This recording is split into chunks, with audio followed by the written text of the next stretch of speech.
Good morning! Dumating na yung magkakabit ng screen para sa windows tsaka sa door. Finally, ikakabit na nila. And mamaya, pupunta kami ni Mama sa may Bayantel for transfer ng internet tsaka yung phone. Plus, pupunta kami ng hardware kasi ang dami papabilin. Actually, para yun sa aircon eh. Ang sabi ni Kuya, baka daw hindi raw makabit dito. Baka dun sa may sala or living room. Eh, ang gusto kasi namin dito sa kwarto, kasi dito yung mainit. Mainit yung dito part na to eh. Compare sa may kitchen or dining area, tsaka dun sa may living room. Nalagay na yung screen sa door and yung sa windows. Nakabit na yung aircon. We're currently here at Mang Inasal and sobrang nababattrip talaga ako sa Bayantel. Pinapabayad ba naman nila ako ng June tapos July na bill for 2 months. Tapos, magantay pa yata ako ng 1 month kasi July 7 daw yung permanent disconnection. Mas ang dami ko pang asikasuin tsaka gagawin. Anyway, nag-order ako ng halo-halo tsaka ng paa sa Mang Inasal kasi nag-crave si Mama ng chicken. Wala daw facility dun sa, sa area namin ngayon, sa bago naming apartment. Walang facility yung Bayantel.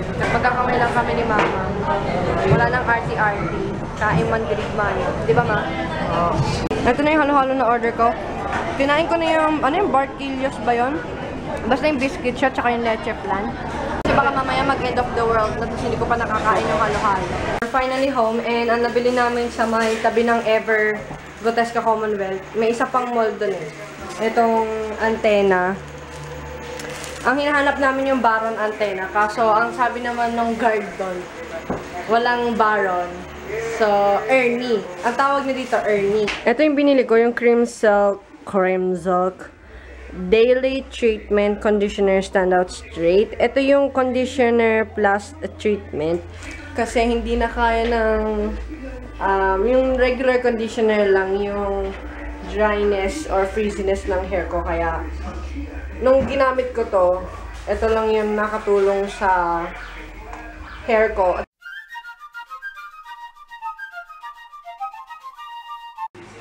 Tinatry kong mag-upload. 108 minutes and ang bagal niya. Gamit ko yung Sun Broadband stick ng best friend ko. Good luck to me. Umaasenso siya. Kaya yan. 7% with 138 minutes remaining. Kaya mo yan. Kaya mo yan. Shout out kay Client Kitty. Tama ba? Client. Tama ba pronunciation ko? Hi! Hindi na ako pwedeng masyadong uminom ng tubig. At saka kailangan kong magbawas sa asin, sa sodium. Kasi lumalala yung manas ko.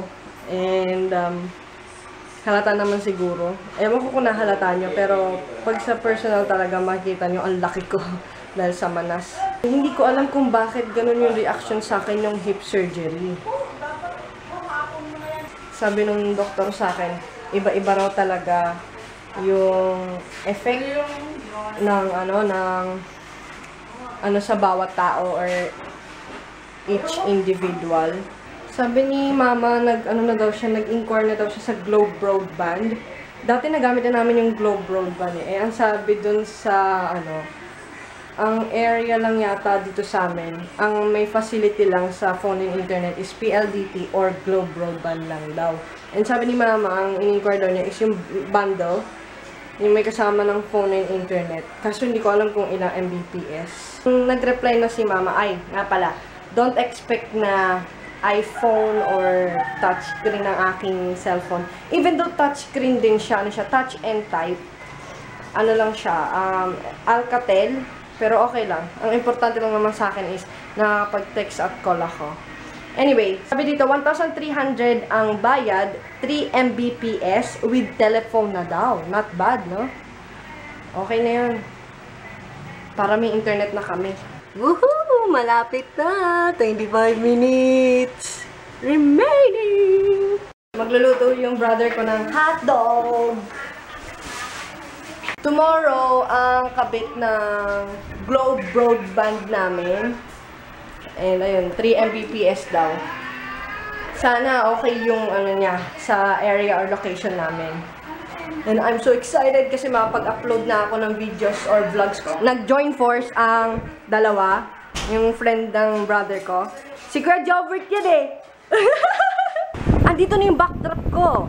Or yung background ko. Tingnan nyo. May damage na siya.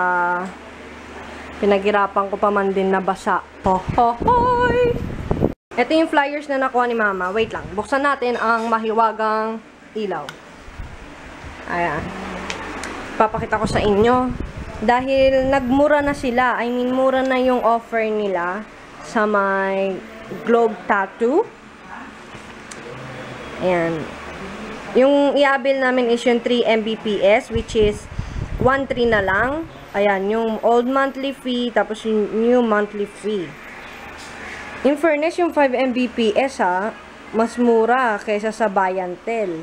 Kasi nung dati sa Bayantel ang in-avail ko, I mean, pina-upgrade ko ng 3 Mbps, it cost around 1.6 yata. Pero dito, 5 Mbps na siya. Not bad, diba?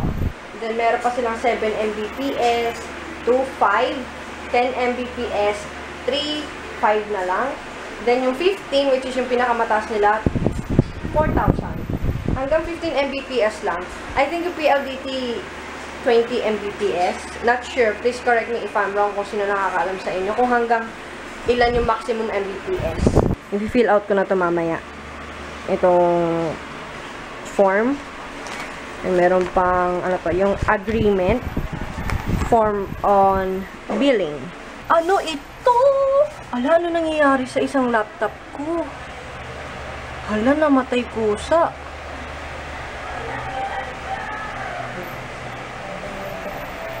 Ayun. Enter.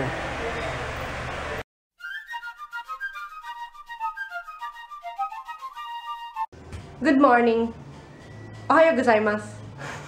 Ito ang nangyayari pag walang magawa yung brother ko sa bahay and pag hindi siya nakagimmick outside. Sabi ng brother ko, ang name of this look or makeup look is Punk Princess daw. Noong una sabi niya Dark Princess, tapos biglang sabi niya Punk na lang daw, Punk Princess. Ay, i-greet pala ako, Renz Kiambao. Hi! Ay na si Kuya, gumagawa na. Ito na siya. Yung, tattoo pala siya. Okay, wireless modem router. Then, ito na yung telephone namin. Sa ngayon, wired siya. Pero, papalitan ko siya ng wireless later. Tonight na lang. Then, papalitan ko rin yung password tsaka yung username.